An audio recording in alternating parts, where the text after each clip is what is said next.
Hello my lovely friends, welcome back to my channel নতুন ব্লগে সবাইকে স্বাগত। চলে এসেছি আজকে জামালপুরে।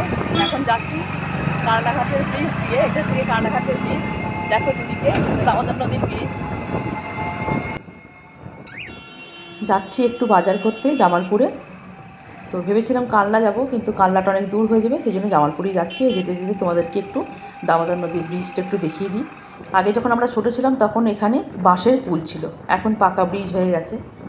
আর দামোদর নদীতে সেরকম জল নেই, কিন্তু নদীটা কিন্তু বিশাল বড় নদী। তো যাই হোক, আর বালিগুলো তোলা হয়, মানে বালি তোলা হয় নদী থেকে, সেই জন্য মানে ডিপটাও খুব বেশি হয়ে গেছে এখন। আগে কিন্তু এত ডিপ ছিল না। তো বাজার টাজার করে নিয়ে বাড়ি ফিরছি। বাড়ি ফিরতে ফিরতে তোমাদেরকে একটু দেখিয়ে দেবো আমাদের গ্রামের রাস্তাগুলো। আর সত্যি কথা বলতে কি, এত স্মৃতি জড়িয়ে আছে। নিজের দেশে, নিজের জন্মভূমিতে মনে হচ্ছে যেন আমি এখানকার রাজা। তো দেখতেই পাচ্ছ। আর এখন কি বলতো, যে এই যে বাঁধের রাস্তার ধরে যাচ্ছি, এটা হচ্ছে দামোদর নদী, দেখতে পাচ্ছ দূরে দেখা যাচ্ছে।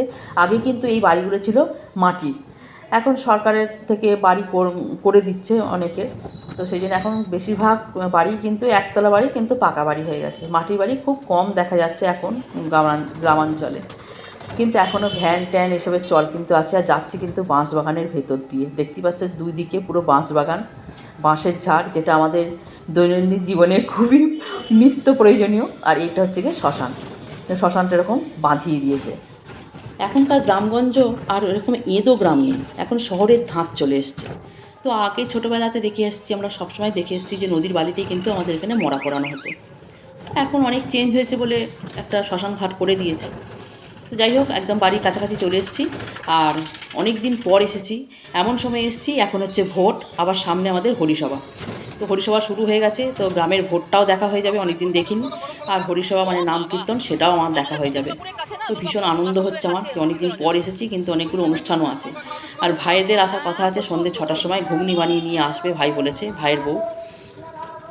তো ঘুগনি খেতে খেতে প্রচুর আড্ডা হবে, গল্প হবে, তারপরে হবে খাওয়া দাওয়া, তারপরে আসবো হরিনাম সংকীর্তন শুনতে। ঠিক আছে। আর এদিকে দেখো, 6টায় আসার কথা, এখন বাজছে 9:30। এরা ঢুকছে এখন।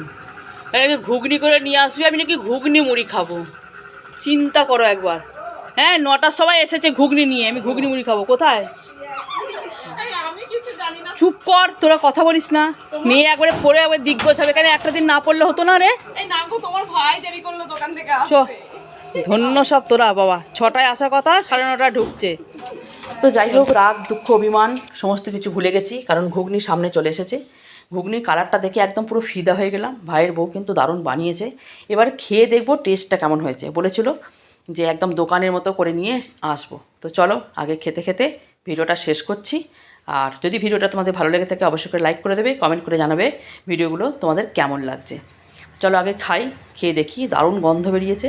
একটু শশা কুচি আর একটু পেঁয়াজ কুচি আর হচ্ছে একটু লেবুর রস পড়লে আহা, একদম দোকানকে হার মানিয়ে দিত। তো যাই হোক, এই সই। চলো আগে খেয়ে দেখি। আমি আগে ঘুগনিটা খাবো, তারপর মামন কার একটা দেবো। মুখের সামনে ঘুগনি। আচ্ছা ঠিক আছে, আমি নিয়ে নেবো ও। পরের বছরে ঝুলনের দোকান দেবো। কি ও রাঁধবে? তুমি গেছে আর জামাইবাবু সার্ভ করবে এসে। একটু পেঁয়াজ কুচি, একটু লেবুর রস আর একটু ধনেপাতা আর শশা পড়লে একবারে দোকান, মানে তেল দোকানে টেস্টটা দারুণ করেছি। সেদ্ধ ডিম কুসুম ছাড়া, সেদ্ধ ডিম কুসুম ছাড়া আমরা প্রত্যেকদিন খাই। কুসুমটা ছাড়বে কেন? কুসুম ছাড়া মানে সেদ্ধ খাই, কুসুম ছাড়া। তুই তোর কাছে কুসুম ছাড়া রেখে খা। আমি যেটুকু ডিম খাবো বাবু গোটাটা।